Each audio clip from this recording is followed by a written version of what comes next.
मैंने सुना फारूक जी की तारीफ हुई, और उस समय फारूक जी बैठे भी थे, उनको भी अच्छा लगा होगा कि कश्मीर का चुनाव फारूक जी को जीतना चाहिए था। अब फिर मैंने धीरे से कश्मीर के हमारे मित्रों से पूछा कि क्या कांग्रेस कश्मीर में चुनाव नहीं लड़ी थी क्या? उन्होंने वहां भी फारूक को आउटसाइड सपोर्ट दिया था क्या, भाई तुम ही लड़ो और तुम ही जीत जाओ? तो पता चला कि ये फारूक से लड़े थे, और जम्मू कश्मीर के इतिहास में पहली बार सबसे कम वोट पाए, सबसे कम सीटें पाए। अगर आप खुद फारूक से लड़े तो देवेगौड़ा फारूक को कहां से बचाएंगे? असल के कारण बताओ क्या है? तो मोर्चा के सदस्य नेशनल कॉन्फ्रेंस के फारूक अब्दुल्ला ने भरी सभा में यह कहा कि छिंदवाड़ा में भरी सभा में कहा कि 1/3 कश्मीर ये पाकिस्तान को देना चाहिए, और वही कश्मीर, मतलब जिसने 1/3 कश्मीर देने की बात की, हिंदुस्तान की संसद का यूनानिमस रिजोल्यूशन है 1/3 कश्मीर वापस लेने का। हमारा यूनानिमस रिजोल्यूशन है 1/3 कश्मीर वापस लेने का। एक मुख्यमंत्री वो भी कश्मीर का बात करता है 1/3 कश्मीर देने का, और आप उनकी यहां बैठ के तारीफ करते हो और हमको राष्ट्रहित समझाने की कोशिश करते हो। और भाषण में कहा कि ये जो सेक्युलर नॉन सेक्युलर कम्युनल लोग हैं, इनसे कौन लड़ेगा? 10-5 प्रांत गिनाए, इंडियन नेशनल कांग्रेस, अब मैं उनका भारत का नक्शा देख रहा था तो मुझे ये लगा ये तो ठीक है। उन्होंने कहा महाराष्ट्र, गुजरात कहा, राजस्थान कहा, ठीक है, लेकिन मुझे फिर यह ध्यान आया कि केरल में कौन किसके साथ लड़ रहा है, कर्नाटक में कौन किसके साथ लड़ रहा है, आंध्र में किसके साथ कौन लड़ रहा है, तमिलनाडु में कौन लड़ रहा है, ओडिशा में कौन लड़ रहा है, बंगाल में कौन लड़ रहा है, त्रिपुरा में कौन लड़ रहा है, असम में कौन लड़ रहा है? इंडियन नेशनल कांग्रेस यहां किसके साथ लड़ रही है? हमारे साथ लड़ रही है। ये सांप्रदायिकता की लड़ाई नहीं है। सांप्रदायिकता की बात करनी है, होम मिनिस्ट्री के कागज मेरे हाथ में 1996 में हिंदुस्तान में किन प्रांतों में कितने दंगे हुए उसका हिसाब है, और केवल मैं गृह मंत्री जी का है। महाराष्ट्र जहां मोस्ट कम्युनल गवर्नमेंट चल रही है शिवसेना और बीजेपी की, वहां दंगे हुए 7, और बिहार मोस्ट सेक्युलर गवर्नमेंट चल रही है, दंगे हुए 24। दूसरा कम्युनल गवर्नमेंट राजस्थान, 96 दंगे की संख्या 1, और सेक्युलर गवर्नमेंट मध्य प्रदेश, दंगों की संख्या 40। कम्युनल गवर्नमेंट दिल्ली, दंगे 1। सेक्युलर गवर्नमेंट, सबसे सेक्युलर गवर्नमेंट केरल, दंगे 34। और ये आंकड़े मेरे नहीं है, ये गृह मंत्री का कागज है। और इसलिए ये विषय सांप्रदायिक और असांप्रदायिकता इसका नहीं है।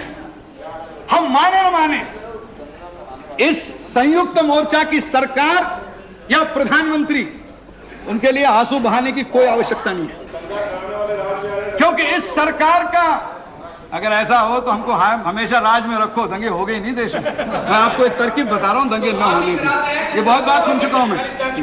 और इस देश में जब तक आप अपने हिंदू होने पर शर्मिंदगी महसूस नहीं करते, आपको इन तथाकथित बुद्धिजीवियों से सेकुलर होने का सर्टिफिकेट नहीं मिल सकता। अध्यक्ष जी, सेकुलरिज्म की हमारी परिभाषा यह है कि एक हिंदू अच्छा हिंदू हो, एक मुसलमान अच्छा मुसलमान, एक सिख अच्छा सिख हो, एक ईसाई अच्छा ईसाई, और सब अपने अपने पंथों का अनुसरण करते हुए एक दूसरे के धर्मों का आदर करें। ये हमारी परिभाषा है। लेकिन इनका सेकुलरिज्म हिंदू को गाली देने से शुरू होता है, और अगर आप उस गाली देने के कार्यक्रम में शिरकत नहीं करते तो आप सेकुलर हो ही नहीं सकते।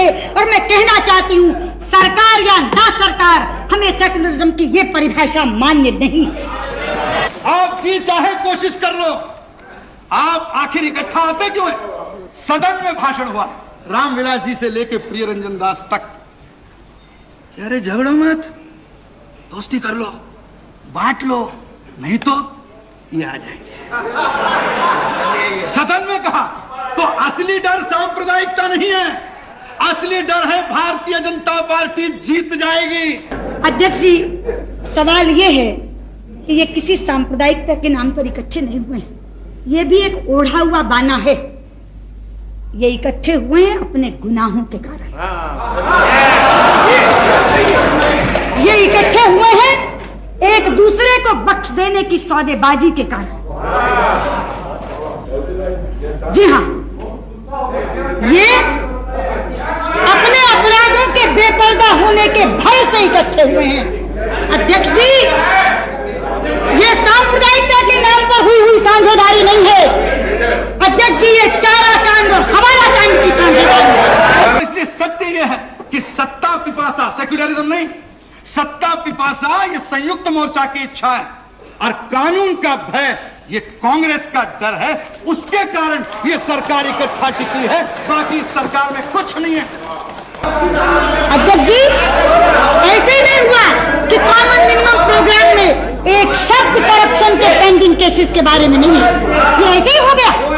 आखिर 4 लोग बैठे, सारी चीजों पर चर्चा हुई, लेकिन पूरे प्रोग्राम में से बोफोर्स गायब है, सेंट किट्स गायब है, जेएमएम गायब है, शुगर स्कैंडल गायब है, पीएसयू डिसइन्वेस्टमेंट स्कैम गायब है। अरे जिनका ढिंडोरा पीट के चुनाव में गए थे, Narasimha Rao epitome of corruption की चार्जशीट निकालकर चुनाव में गए थे, आज उसके ऊपर एक शब्द भी नहीं। 2 परस्पर विरोधी व्याख्याएं इस सदन में जनादेश की रखी गई हैं। सत्ता पक्ष का कहना है कि यह जनादेश गठबंधन की सरकार के लिए था, कोएलिशन के लिए था। मेरी ओर से प्रश्न पूछा गया है कि क्या यह जनादेश कांग्रेस के साथ कोएलिशन के लिए था?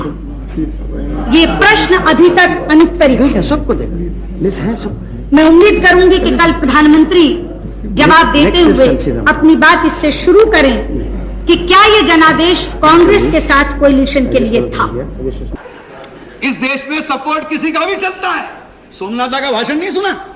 कांग्रेस को सपोर्ट नहीं कर सकते, उनका ले सकते। अरे भाई, आदमी गंदा है तो लेना क्या और देना क्या? लेन देन में पूरा गंदा होना चाहिए, लेने में अच्छा, देने में गंदा। ऐसे कैसे होगा? ये कैसे चलेगा?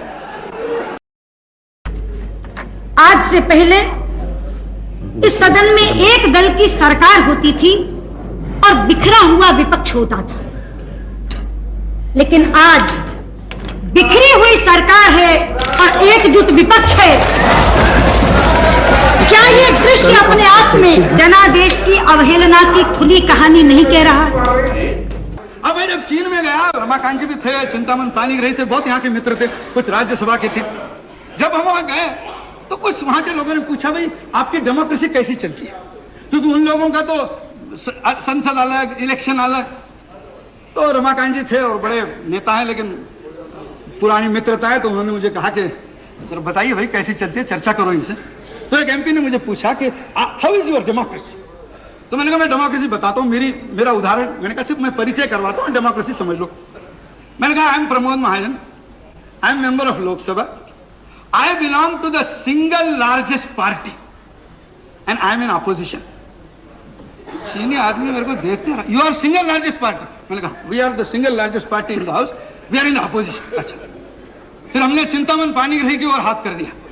मैंने कहा ये है, वो सामने है, हाँ श्री वल्लभ पानी, माफ करना, वो सिंह का सिंह करते तो थोड़ा हो जाता है। अब उनकी ओर हाथ करके कहा he belongs to the second largest party, he is outside the government, supporting the government. फिर एमए बेबी थे, मैंने उनको उठा दिया। मैंने कहा he is the third largest party, he is inside the front but outside the government। और फिर मैंने कहा he is Mr. Ramakant Khalap, he is the only member of his party and he is the government।